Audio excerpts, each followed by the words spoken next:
Nosotros estamos familiarizados con los modelos de autoridad. Y la razón por la cual estamos familiarizados es porque existen en toda área de la vida. En el deporte, cualquiera que sea, hay que seguir unas reglas específicas. Aquellos que venden productos alimenticios, que venden verduras, que venden vegetales, deben usar el mismo sistema de peso y medidas. Todo conductor debe aprender las mismas reglas de conducción. Cuándo frenar, cuándo acelerar, respetar las normas de velocidad, las luces de un semáforo, las cebras que hay en la calle. Hay que seguir las mismas reglas de conducción. Cada ciudadano debe usar la misma clase de moneda. Todo reloj debe ser sincronizado con el tiempo del meridiano de Greenwich, que es el que manejamos nosotros. Los modelos de autoridad son comunes, son tan comunes en nuestras vidas que es algo que no se pone en tela de juicio, no dudamos de ello.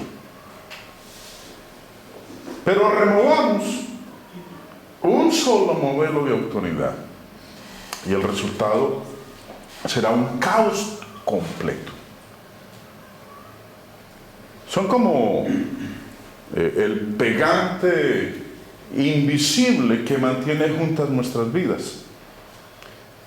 Y si, por ejemplo, dos personas tienen dificultades con respecto a una regla específica, simplemente apelan al modelo de autoridad del deporte que están practicando.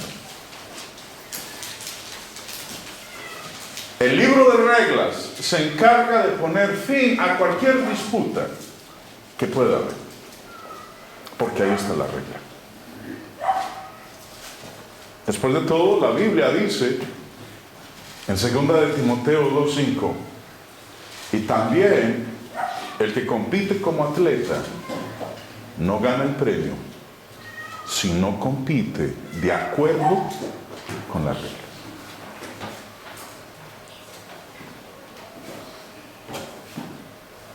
El mundo religioso no es la excepción. El mundo religioso también tiene un modelo de autoridad al cual debe someterse, el cual debe seguir y del cual no debe salirse bajo ninguna circunstancia. Ahora, Pablo es claro en lo que dice aquí en el texto.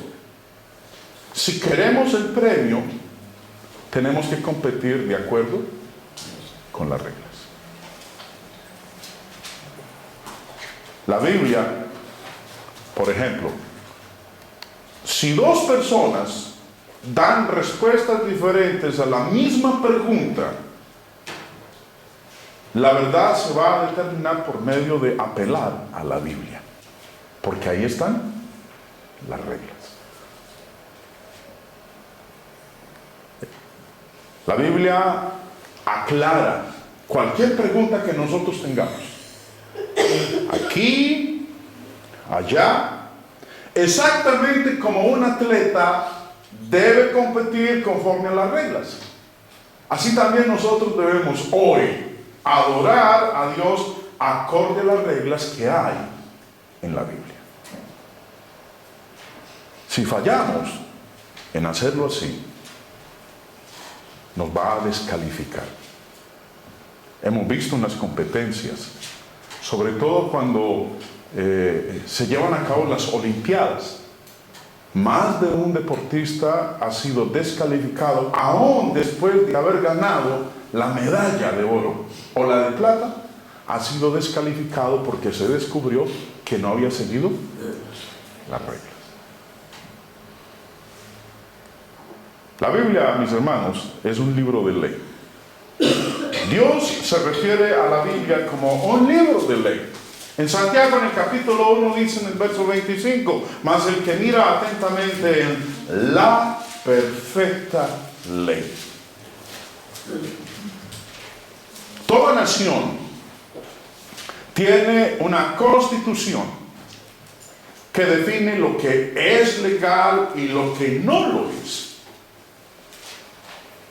Aquí Santiago escribe, pongo el énfasis, el que mira atentamente en la perfecta ley. ¿La ley de quién? Pablo en Gálatas capítulo 6 dice, sobrellevar los unos las cargas de los otros y cumplir así la ley de Cristo.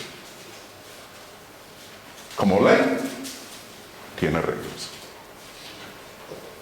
Si queremos nosotros beneficiarnos de las promesas y bendiciones que Dios tiene, tenemos que competir acorde a qué? A las reglas de la ley de Cristo. Eso es lo que dice el texto. El Nuevo Testamento es la ley de nuestro Señor Jesucristo. Como rey, está por encima de todo gobierno, está por encima de todo poder y de toda autoridad. Él ha sido puesto por cabeza sobre todas las cosas. Resucitó de entre los muertos y antes de ascender a los cielos, Él le dijo a los apóstoles, toda potestad me ha sido dada en el cielo y en la tierra. No dijo el 50%, no dijo el 70%, dijo toda potestad. Yo poseo toda la autoridad. El Rey del universo, hermanos, nos va a juzgar a nosotros con su ley, en donde están las reglas que Él ha establecido para que el ser humano las siga. Si es que aspiramos a recibir el galardón.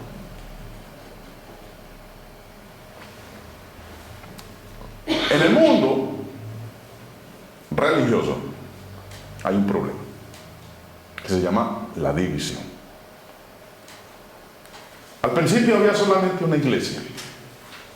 Hace 2000 años había solamente una iglesia. Hoy hay cientos. Yo no sé cuántos grupos religiosos hay aquí en San Fernando, pero sí me imagino que tiene que ser más de uno. Unos creen una cosa, otros creen otra, unos se llaman así, otros se llaman así. Y eso es algo que aflige a Dios profundamente, porque el plan de Dios es la unidad. Dios ha enseñado que hablemos todos una misma cosa, que pensemos una misma cosa, que enseñemos una misma cosa. Pablo, cuando escribió la carta a los Corintios, reprendió a los corintios porque unos decían, yo soy de Pablo, otros decían, yo soy de Apolos, otros decían, yo soy de Cefas, otros decían, yo soy de Cristo. Y Pablo les decía, ¿acaso está dividido Cristo? Siempre la división religiosa ha sido algo que Dios ha rechazado. Y siempre ocurrirá la división religiosa cuando los hombres usen como modelo de autoridad otro que no sea la Biblia, o uno añadido a la Biblia. ¿Como cuáles? Hay aquellos que no se contentan con seguir exclusivamente la Biblia. Necesitan de algo más. Como por ejemplo, hay unos amigos por ahí que andan de camisa blanca, encorbatados y aquí con un logo que dicen elders.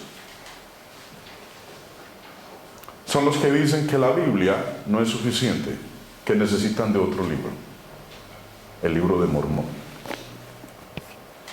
escrito por un hombre que se llamaba José Smith, que siendo muy joven, dice él en su historia, no sabía qué hacer, estaba agobiado por todos los grupos religiosos que había en el pueblo donde él vivía, y que un día, angustiado y desesperado, salió al bosque, y allá él se puso a orarle a Dios y le dijo que qué hacer, y que Dios le habló, y que Dios le dijo que no se uniera a ningún grupo religioso, que después le diría dónde. Que que fuera y escarbara por allá en un terreno cercano, que habían unas planchas de oro escritas en egipcio reformado, y que ahí se encontraba la revelación de Dios para las Américas. Y salió con el libro que se conoce como el Libro de Mormón. Otro testamento, dicen ellos, del Señor Jesucristo. Siempre ocurrirá la división religiosa cuando los hombres usen como modelo de autoridad otro que no sea la Biblia, o uno añadido a la Biblia.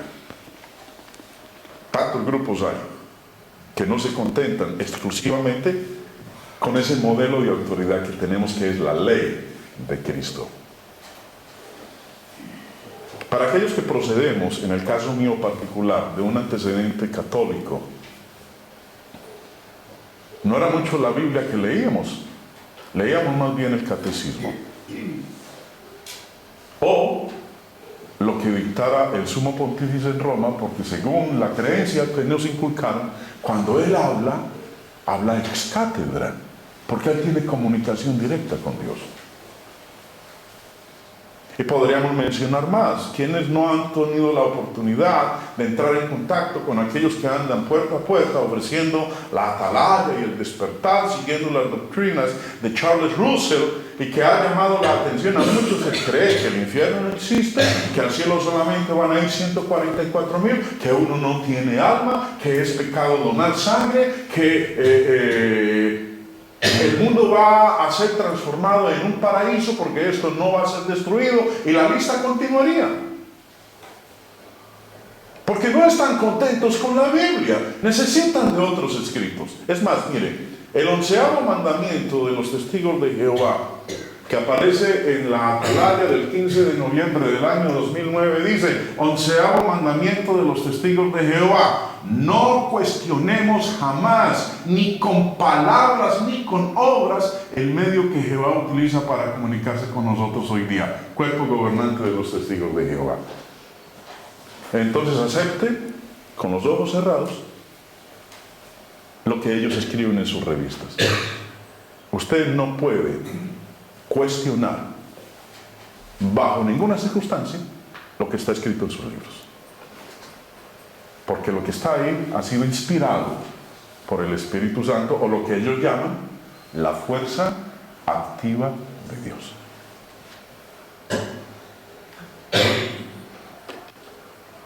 Elena de White, la profetisa de los adventistas. Esta señora fue una prolífica escritora, y para la mayoría de los adventistas era una profetisa.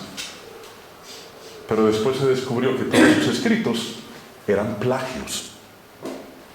No era inspiración. Eran escritos de hombres que ella tomó como suyos y los presentó como suyos.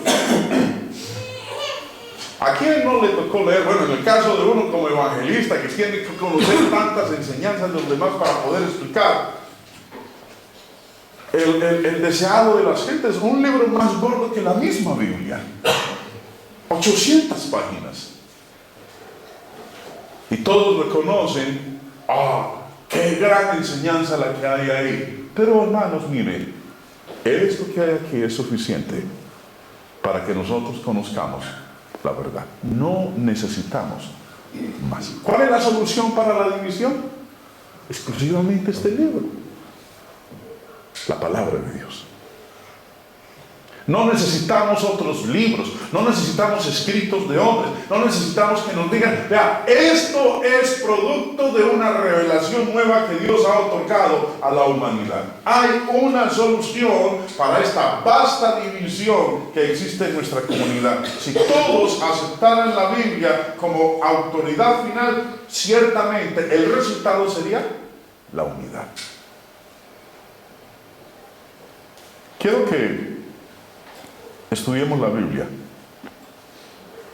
y aprendamos cómo vivían los cristianos del primer siglo. Si usted lo hace, si lo hacemos e imitamos a lo que hacían los cristianos en el primer siglo, vamos a ser entonces como ellos. Yo no quiero ser un cristiano del siglo XXI, vivir como un cristiano del siglo XXI, porque muchos de los miles que se declaran cristianos del siglo XXI, la manera como adoran a Dios es totalmente diferente a como se hacía hace 2000 años.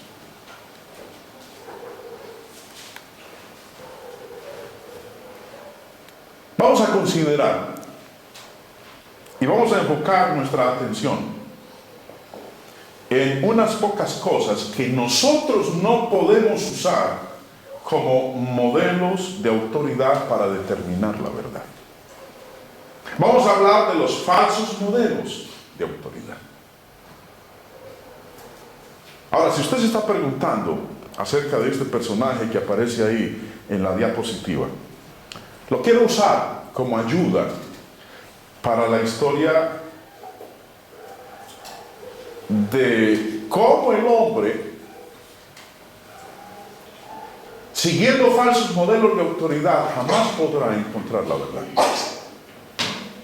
Galileo Galilei vivió entre el siglo XVI y el siglo XVII. Los muchachos tienen que saber esto. Si usted ha sido un buen estudiante, tiene que saber muy bien la historia de Galileo Galilei. A mí me encanta este personaje. En el año de 1611, Galileo Galilei, con uno de los primeros telescopios jamás construidos, reunió evidencia que probaba dos cosas que para ese tiempo fueron sobrecogedoras. Tan sobrecogedoras que lo obligaron a retractarse de lo que él expuso.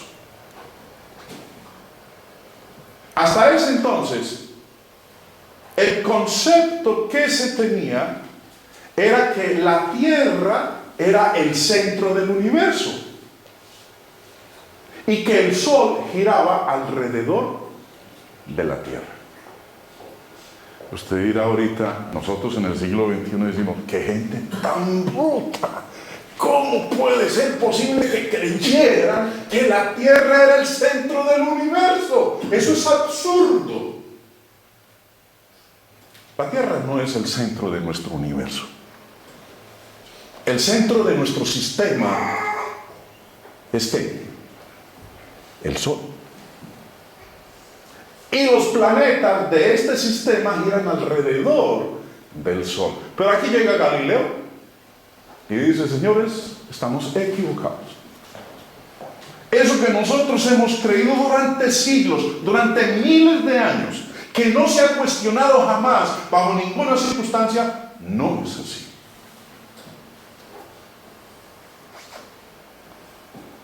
Sus descubrimientos para el siglo XVI representaron una desviación tan radical del pensamiento que hasta ese momento se aceptaba, que eventualmente fue procesado por la Inquisición en Roma, por la Santa Inquisición.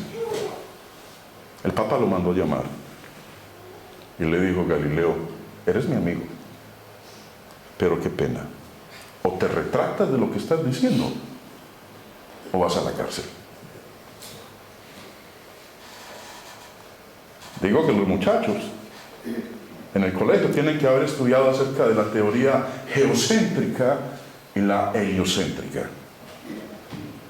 Ahora, estoy usando términos muy rebuscados, nada más me dicen que con mucho gusto yo se los explico.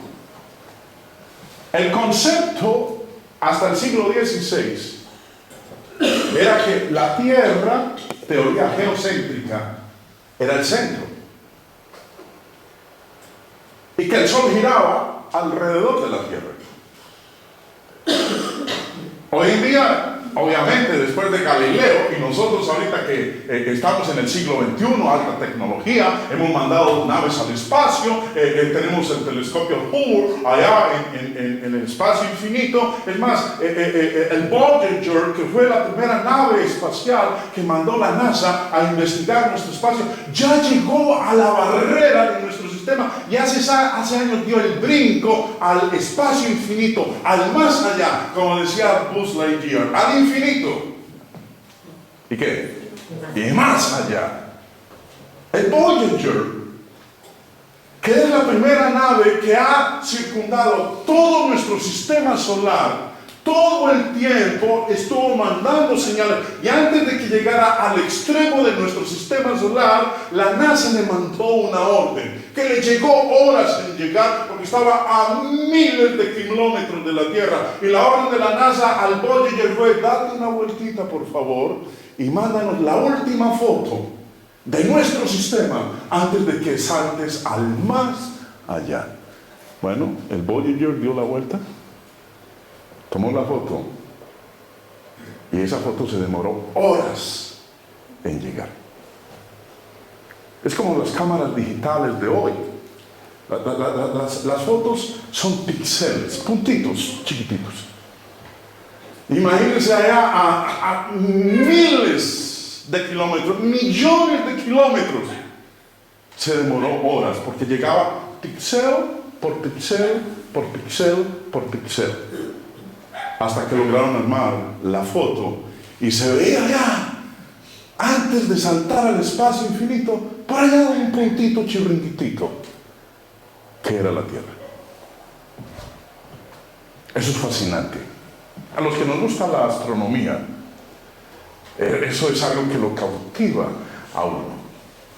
Pero más aún cuando nos devolvemos nosotros en la historia que vivimos en el siglo XXI y decimos: ¿cómo puede ser posible que en el siglo XVI creyeran que la Tierra era el centro del universo, cuando la realidad es lo heliocéntrico, la teoría heliocéntrica? El Sol es el centro del universo y el resto de los planetas giran alrededor de él.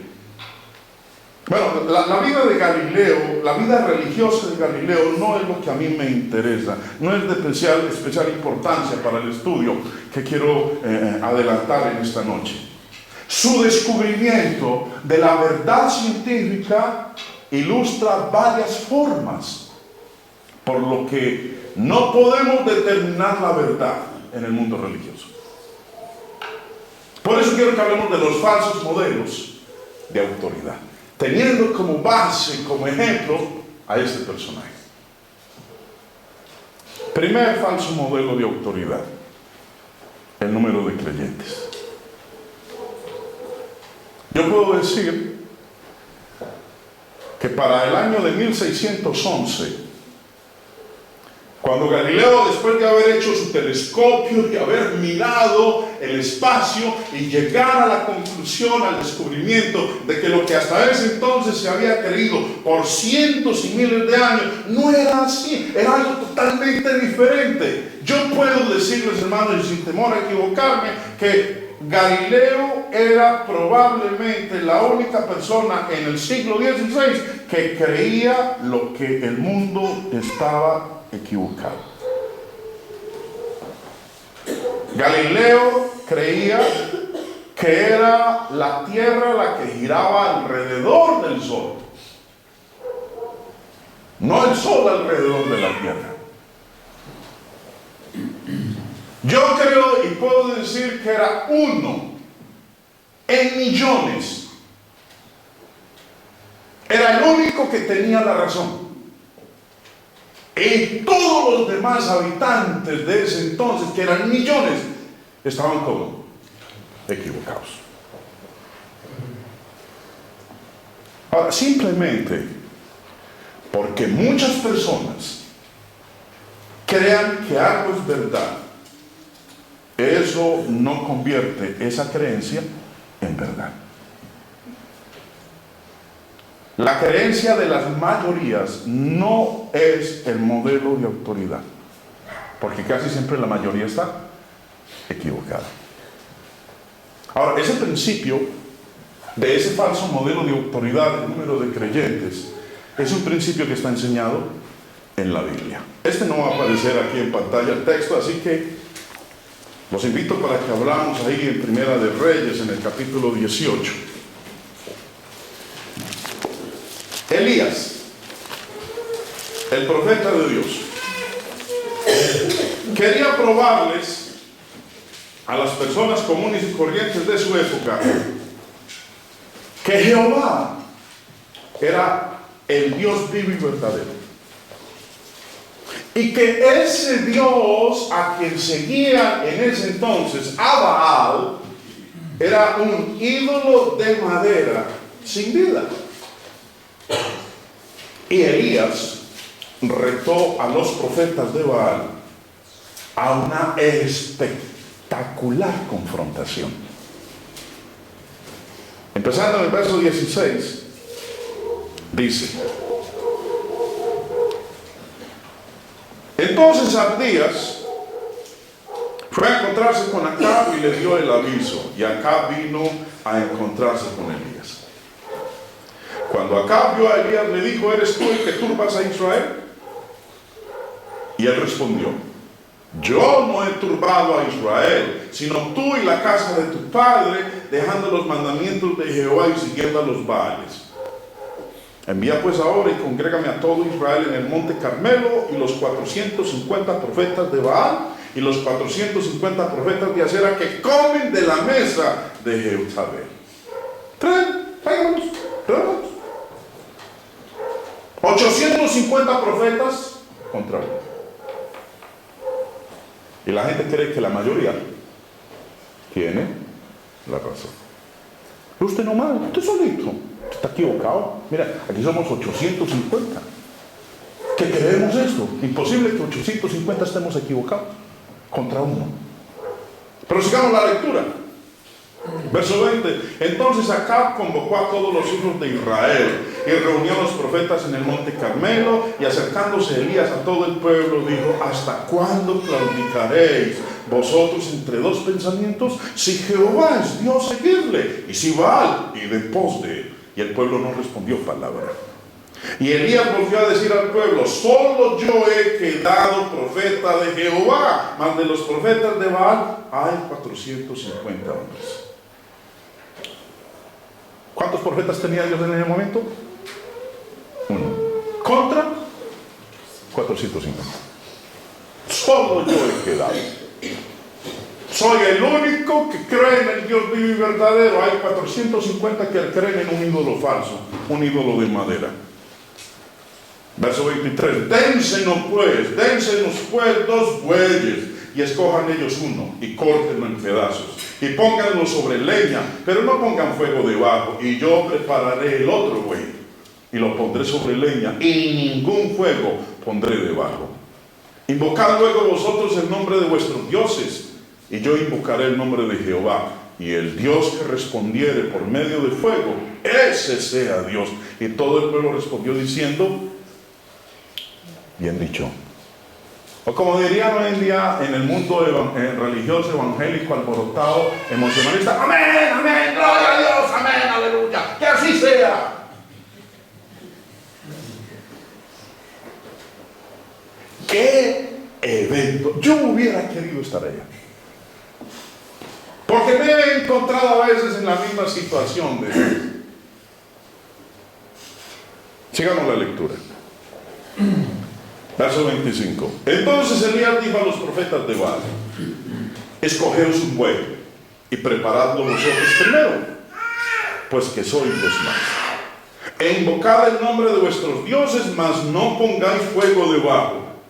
Y ellos tomaron el buey que les fue dado y lo prepararon e invocaron el nombre de Baal desde la mañana hasta el mediodía, diciendo: Baal, respóndenos. Pero no había voz ni quien respondiese. Entre tanto ellos andaban saltando cerca del altar que habían hecho, y aconteció al mediodía que Elías se burlaba de ellos, diciendo: gritad en alta voz, porque dioses, quizá está meditando, o tiene algún trabajo, o va de camino, tal vez duerme y hay que despertarle. Y ellos clamaban a grandes voces y se sajaban con cuchillos y con lancetas conforme a su costumbre, hasta chorrear la sangre sobre ellos. Pasó el mediodía y ellos siguieron gritando frenéticamente hasta la hora de ofrecerse el sacrificio, pero no hubo ninguna voz, ni quien respondiese, ni escuchase. Todo el día, brincando, aullando, gritando: ¡Baal, responde! Me imagino a Elías por allá, toqueado de la risa, el hombre diciendo: ¡uy, ese Dios que ustedes tienen no sirve para nada! A lo mejor está muy ocupado. O se durmió, vayan, despiértenlo. Háganle, muchachos. Me lo imagino él feliz ahí. Ustedes que dicen que son más que yo. 450 contra mí. Que porque soy solamente yo el que cree en Dios, que estoy equivocado. ¿Qué pasó con su Dios?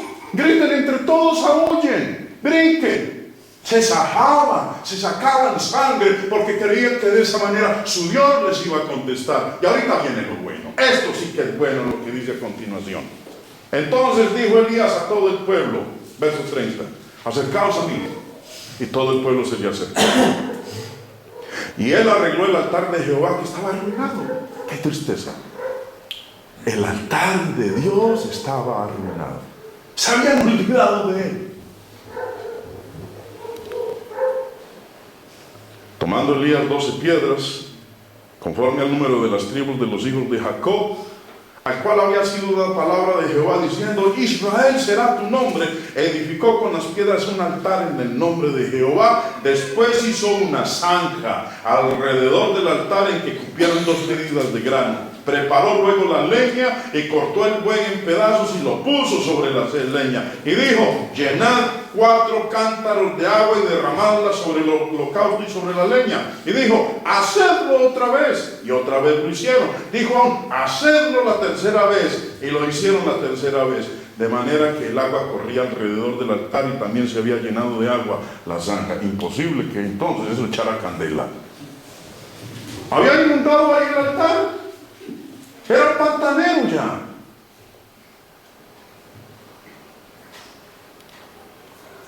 Cuando llegó la hora de ofrecerse el holocausto, se acercó el profeta Elías y dijo: Jehová, Dios de Abraham, de Isaac y de Israel, sea hoy manifiesto que tú eres Dios en Israel y que yo soy tu siervo, y que por mandato tuyo he hecho todas estas cosas.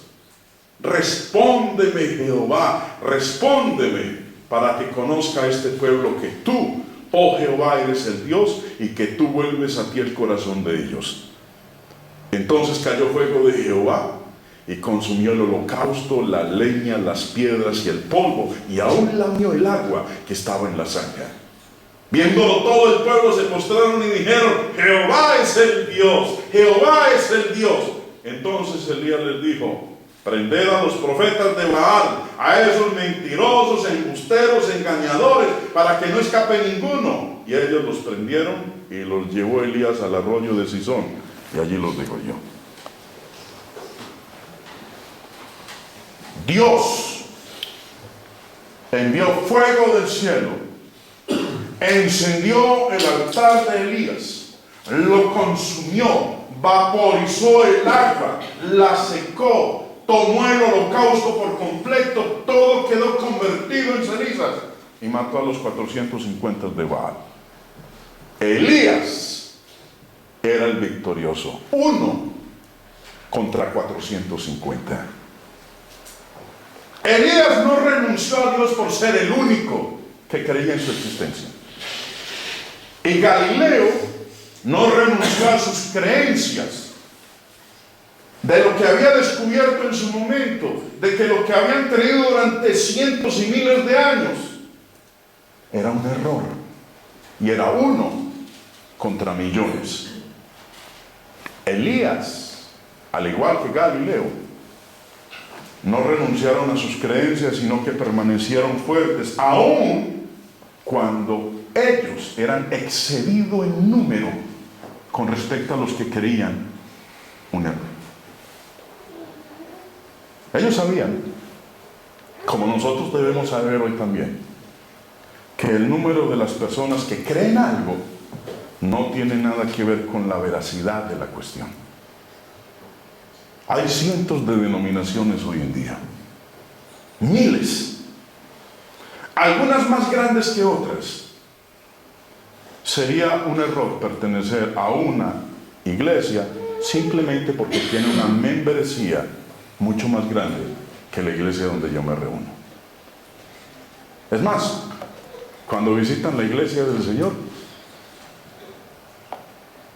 solamente estos 4 pelagatos ahí sentados. Eso es todo. No, la iglesia donde yo voy tiene 500, 1000, 2000 miembros. Nosotros somos más que ustedes. Si usted va a determinar la verdad, el modelo de autoridad por el número de creyentes, usted está siguiendo un falso modelo de autoridad. La verdad no se determina por los números. La verdad se determina por la palabra de Dios. Otro falso modelo de autoridad. ¿Cuánto tiempo haya sido creído algo? En el tiempo de Galileo, la falsa idea de que el sol giraba alrededor de la tierra era algo que había sido creído siglo tras siglo, tras siglo, tras siglo. Durante miles de años. Era una de aquellas cosas o realidades tradicionales que las personas no cuestionan. El cielo es azul. Eso no se cuestiona. Vuelan las aves. Eso no se cuestiona. Gira el sol alrededor de la tierra. Eso no se cuestionaba en ese entonces. No obstante, Galileo comprendió que la verdad no dependía de cuánto tiempo algo haya sido creído. Este es otro principio enseñado por nuestro Señor Jesús. Es un falso modelo de autoridad. Decir o apoyarnos nosotros, es que esto lo hemos creído tanto tiempo, toda la vida. No puede ser un error. En Mateo, en el capítulo 15, los líderes judíos estaban firmemente convencidos que era pecado comer con las manos sin lavárselas. Ahora, ¿por qué llegaron ellos a esta conclusión? Bueno, no porque las escrituras guardaran silencio sobre la cuestión, sino porque ellos habían basado su modelo de autoridad en la tradición de los ancianos y no en la Biblia. Dice, empezando ahí en el verso 1, entonces se acercaron a Jesús ciertos escribas y fariseos de Jerusalén diciendo, ¿por qué tus discípulos quebrantan la tradición de los ancianos? Porque no se lavan las manos cuando comen pan. Ahora, ellos razonaron que en vista de que esto era algo que había sido enseñado por los ancianos hacía mucho tiempo, simplemente tenía que ser verdad.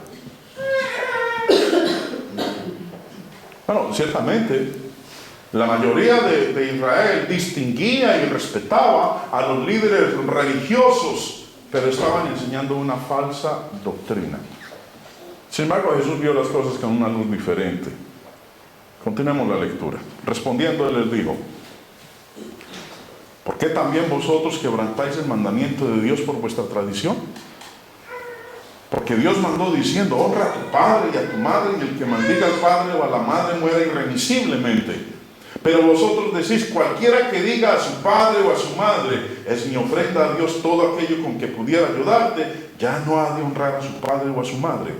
Así habéis invalidado el mandamiento de Dios por vuestra tradición. Muchas cosas las creemos y las hacemos por tradición. Mi mamá lo creyó y lo practicó, mi abuela, mi bisabuela, mi tatarabuela, mis ancestros, yo no sé cuántas generaciones para atrás. Ellos siempre creyeron eso, entonces así es. Es un falso modelo de autoridad. ¿Cuánto tiempo haya sido creído algo? Sigue la lectura diciendo, verso 7, hipócritas, bien profetizó de vosotros Isaías cuando dijo, este pueblo de labios me honra, mas su corazón está lejos de mí, pues en vano me honran, enseñando como doctrinas mandamientos de hombres. Simplemente porque era algo que creían hacía mucho tiempo. Ni Jesús, ni Galileo, que es el caso puntual que estoy presentando como argumento, determinaron la verdad sobre la base de cuánto tiempo había sido creído algo. Las tradiciones no son un modelo de autoridad. La mayoría de las iglesias han existido por cientos de años, pero ese solo hecho no hace a algunas de ellas correctas o incorrectas. La verdad no es determinada hoy en día por lo que la mayoría de los líderes religiosos distinguidos y respetados enseñen, sino más bien por lo que enseñe la palabra inspirada de Dios. Tercer falso modelo de autoridad: un corazón sincero y una conciencia limpia. Ese es un falso modelo de autoridad. Imagínense ustedes a Galileo en el siglo XVI. Llega y presenta esas verdades que él ha descubierto. La Tierra no es el centro de nuestro universo, es el Sol. El Sol no gira alrededor de la Tierra, es la Tierra la que gira alrededor del Sol. Aquí está Galileo en su época presente, mostrando estas verdades sobrecogedoras, y todos aquellos que lo escucharon se escandalizaron y dijeron: oh Galileo, loco estás. Rechazaron lo que él planteaba. Creían sinceramente que ellos estaban en lo correcto y tenían una conciencia clara y limpia, porque era algo que habían creído durante miles de años. Eso no se cuestionaba bajo ninguna circunstancia. Sin embargo, sus conciencias limpias, su corazón sincero, no los detuvieron de condenar falsamente a Galileo y de sentenciarlo a la cárcel, porque se tuvo que ir para la cárcel. Ellos pensaban sinceramente que estaban haciendo lo correcto. Ahora, eso nos ayuda a comprender cómo fue que entonces cometieron esa injusticia con él. Nosotros creemos sinceramente que la tierra es redonda y no plana. Pero si alguien igualmente sincero y con una limpia conciencia llegara y nos dijera que la tierra es plana, ¿usted qué pensaría de esa persona? Nos reiríamos de ella. Hombre, eso no tiene sentido. Eso es absurdo, que la tierra es plana. Y usted más bien optaría por eso. ¿Sabe qué, mano? Yo me voy. Yo no voy a perder el tiempo con usted. Sí. Las personas en la época de Galileo creían de todo corazón y con limpia conciencia que la tierra era el centro del universo. Y también creyeron en limpia conciencia y en un corazón sincero que lo correcto era acusar a Galileo de estar equivocado, cuando en realidad ellos eran los que estaban equivocados, sinceramente equivocados. No estamos considerando lo correcto o incorrecto sobre la base de nuestra sinceridad exclusivamente. Nuestra conciencia no es una guía infalible para la verdad. Y este es un principio del cual también nos habla Dios en su palabra, con un personaje en particular: Pablo. En estos tres textos que aparecen aquí en la diapositiva, se nos habla de Pablo, quien más tarde escribió la mitad del Nuevo Testamento. Pero antes de que fuera convertido a Cristo, Pablo lastimó a la iglesia, la persiguió, buscó a los cristianos, los encarceló, a otros los mató, porque él pensaba sinceramente que estaba haciendo la voluntad de Dios.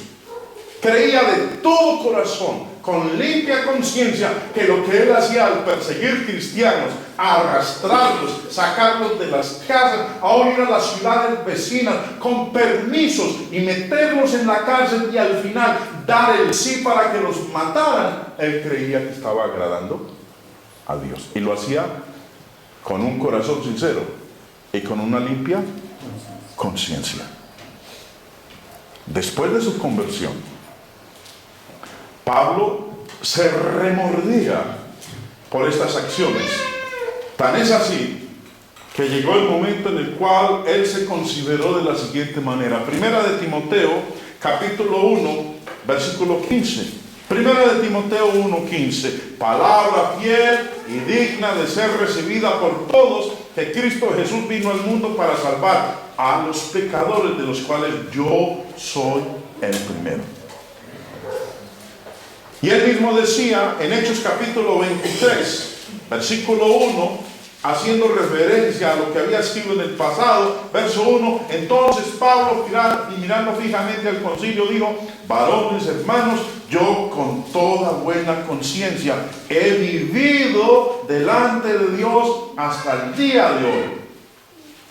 Y volviendo nosotros a primera de Timoteo 1, Pablo dice allá en el versículo 13, habiendo yo sido antes blasfemo. Primera de Timoteo 1:13, habiendo yo sido antes blasfemo, perseguidor e injuriador, mas fui recibido a misericordia, porque lo hice por ignorancia, en incredulidad. Ahora, en vista de que Pablo pudo cometer todas estas cosas, tales injusticias, y como él dijo, con una clara conciencia, tenemos que concluir, hermanos, que nuestra conciencia no es una guía infalible para determinar lo que es correcto e incorrecto. Pablo, Galileo, son historias que tenemos nosotros para darnos cuenta de que una persona puede creer sinceramente que algo es verdad, sin saber o sin darse cuenta en algún momento que eso es falso. No debemos basar nuestra salvación en tales falsos modelos de autoridad. A veces uno escucha expresiones de no importa lo que usted crea, eso no importa. Mientras usted sea sincero en lo que cree, no importa que crea. Si usted es sincero, eso es suficiente. O escuchar, por ejemplo, expresiones de que Dios lo va a aceptar a usted en cualquier iglesia. Vaya a cualquier iglesia, Dios lo va a aceptar así, mientras siga su conciencia y haga lo que piense que es correcto. Dios no dice eso.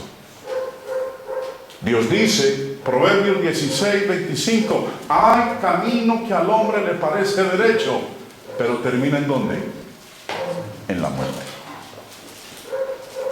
Un corazón sincero y una clara conciencia son falsos modelos de autoridad.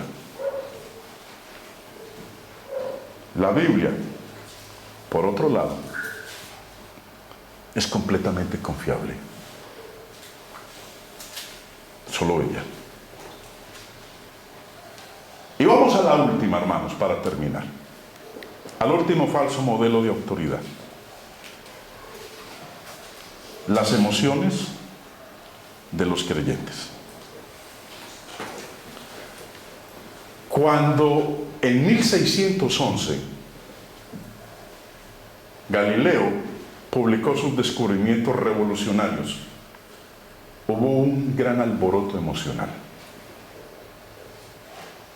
Las personas de ese entonces sintieron hasta los huesos que Galileo estaba equivocado, aún enfrente de las evidencias que Galileo les mostraba, y que probaba de una manera diferente que lo que ellos habían creído durante tanto tiempo no era así. Pero las emociones no les permitían aceptar lo que Él les mostraba. Permitieron que sus sentimientos dominaran sus mentes, lo cual los llevó a rechazar la verdad, la evidencia que Galileo les presentaba. Aquí está la historia donde una verdad fue rechazada a causa de las emociones. Jacob, el padre de las 12 tribus de Israel. Él tenía un hijo consentido, mimado, la ñaña de él. Sus hermanos le tenían envidia.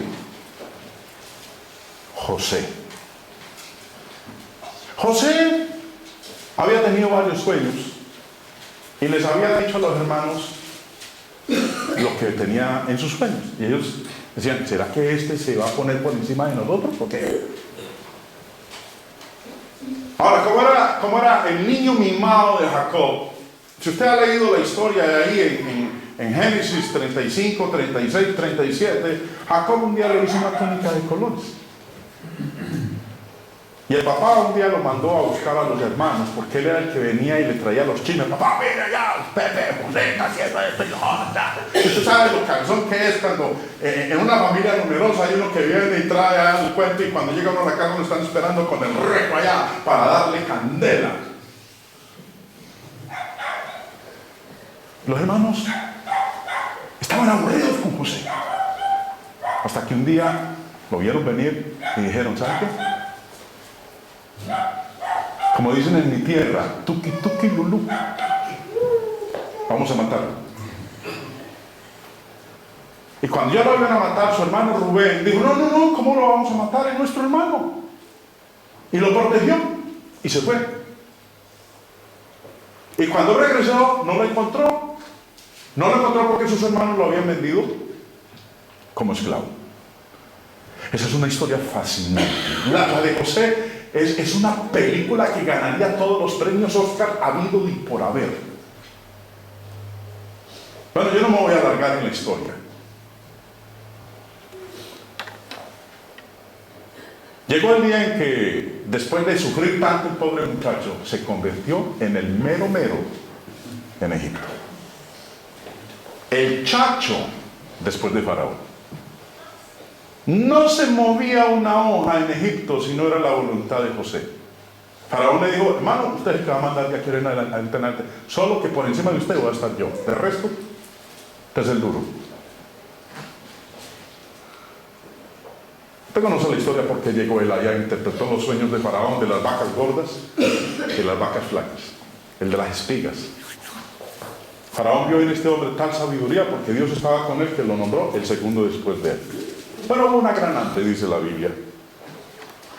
Y un día Jacob le dice a sus hijos, muchachos, nos estamos muriendo de hambre. Nos quedan estas reservas para tantas semanas. Hay que conseguir comida. El único lugar, Egipto. Allá hay alimento. Necesito que vayan y la compren. Bueno, ellos llegan a Egipto. No reconocen a su hermano. Pero cuando yo me pongo a leer la historia allá, cuando José se descubre ante ellos, yo me pongo a llorar. Yo soy un bárbaro, pero también lloro. Y cuando se pone a leer esa historia, eso es una película impresionante. La trama como está ahí, eso tiene que tocarle a uno hasta las entrañas. Por más pajarón y macho que uno sea, eso es algo que tiene que encharcarle a uno los ojos. Cuando José llega allá y se abre y rompe su silencio y le dice, yo soy su hermano, a quienes ustedes vendieron como esclavo a Egipto. No se preocupen, yo no les voy a hacer nada. Esto formaba parte del plan de Dios. Y la historia continúa y les dice, muchachos, mi papá está vivo. Yo quiero saber si mi viejo todavía vive. Díganmelo por favor, mi papá está vivo. Y ellos le dicen, sí, papá está vivo. Yo quiero que lo traiga. Yo quiero tenerlo. Yo quiero abrazarlo. Han pasado 21 años desde el momento en que ustedes me vendieron a mí como esclavo. 21 años pensando en ustedes, pensando en mi familia, aislado aquí, solitario, sin sentir algo de mi propia sangre. Por favor, yo quiero que me lo traigan. Váyanse, muchachos. Es más, miren, no se vayan a pelear en el camino. Llévenles a mi papá, díganles que yo estoy vivo, corran, vayan, tráiganlo, ya los quiero ver aquí, al tiro, como dicen ustedes. Cuando uno llega a ese capítulo 45 de Génesis, y que llegan sus hermanos donde Jacob, felices, brincando, y llegan ante su padre, la historia, hermanos, hablando de ese momento cuando José se le presenta a los hermanos, dice en el verso 24, y despidió a sus hermanos y ellos se fueron. Y él les dijo, no riñáis por el camino. Y subieron de Egipto y llegaron a la tierra de Canaán, a Jacob su padre, y le dieron las nuevas diciendo, José vive aún y es Señor en toda la tierra de Egipto. ¿Cuál fue la reacción del papá? No me digan esa mentira. Yo soy un hombre viejo. ¿Por qué me dicen ustedes esa mentira, muchachos? Compadézcanse de mí, un hombre anciano. He llorado a mi hijo durante 21 años.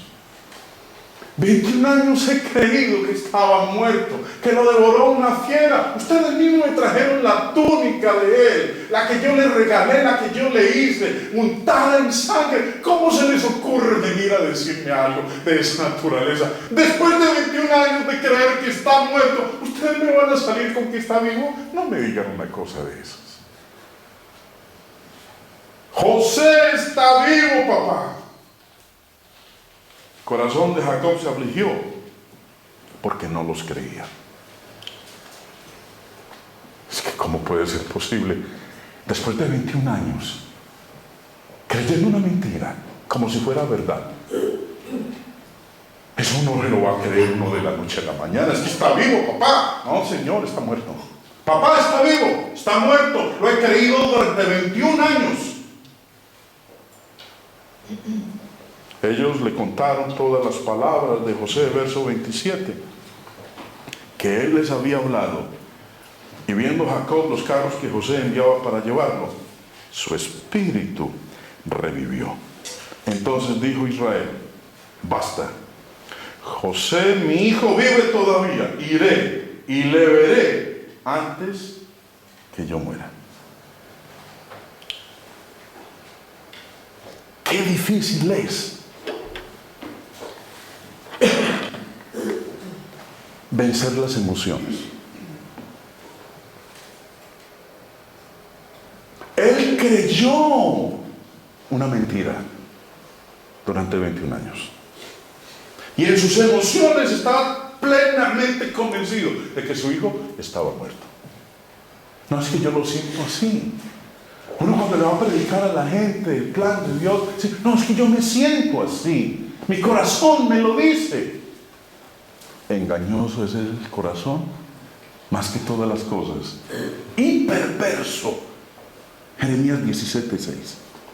¿Quién lo conocerá? Eso le pasó a Jacob. Las emociones de los creyentes es un falso modelo de autoridad. Es una tragedia que tantas personas vivan su vida sin cuestionar su salvación. Cuando es tan simple, tan sencillo saberlo, para que esté seguro y tranquilo. ¿Cómo? ¿Cómo hacer eso?